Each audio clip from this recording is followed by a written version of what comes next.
ডিব্ৰুগড়ত চাঞ্চল্যকৰ ৰেগিং কাণ্ড শিক্ষানুষ্ঠানত ৰেগিং নিষিদ্ধ কৰিলেও এতিয়া হোষ্টেলে চলিছে ৰেগিঙৰ ঘটনা ডিব্ৰুগড়ত ৰেগিঙৰ বলি হল কানৈ মহাবিদ্যালয়ৰ এগৰাকী ছাত্ৰী বৰঠাকুৰ গাৰ্লছ হোষ্টেলত ৰেগিঙৰ নামত চলিছে কি নাচ গান অন্যান্য নিৰ্যাতনৰ লগতে ভাতৰ সৈতে জেঠি খাবলৈ বাধ্য নাখালে নানাছিলে পেটত প্ৰচণ্ড গুৰ মাৰপিট জ্বৰ ভুকু ইত্যাদি ছাত্ৰী ৰেগিঙৰ বলি হোৱাৰ পাছতে উত্তপ্ত পৰিস্থিতি হোষ্টেলত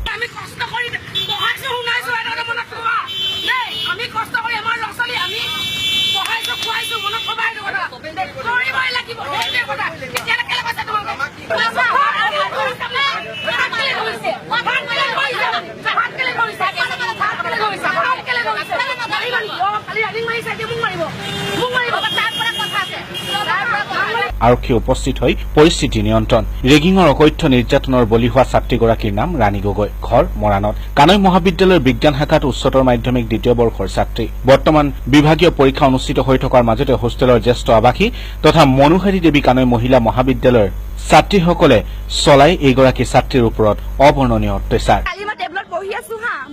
পঢ়ি আছো তাৰপিছত নিহাৰিকাবা আহিলে নিহাৰিকাবা মোৰ ৰুমমেট হৈ আহি কেনে ক'লে কি তোমাক মাতিছে চিনিয়ৰে তাৰপিছত গ'লো মই যোৱা নাই হা তাৰপিছত এনিচাবা আহিলে মোক ক'লে কেলে নাই অহা তুমি আহা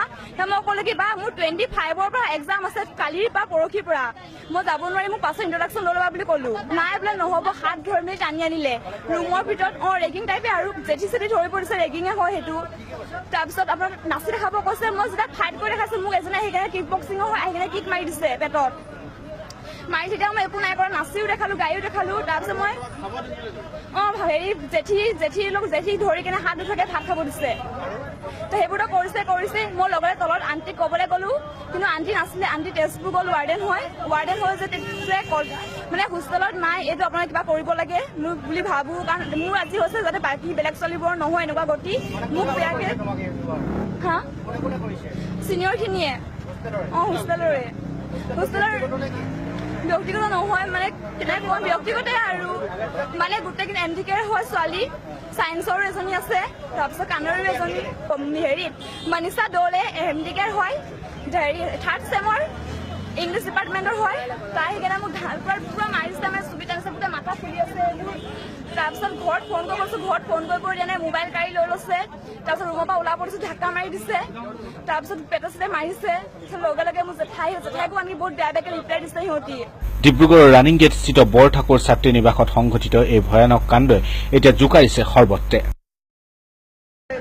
কাইলৈ আমি গোটেই ৰাস্তাত আমি ওলাই আহিছিলো ৰাউণ্ড মাৰি আছিলো তেতিয়া তাইক আমি দেখিছো ঘৰৰ ৰাস্তাত কান্দি আছে মাক বাপেক চব ৰখি আছে মাক ৰখি আছিলে তেতিয়া তেওঁক লগ পোৱা হ'ল তাৰপিছত আমি সোধ পোছ কৰা হ'ল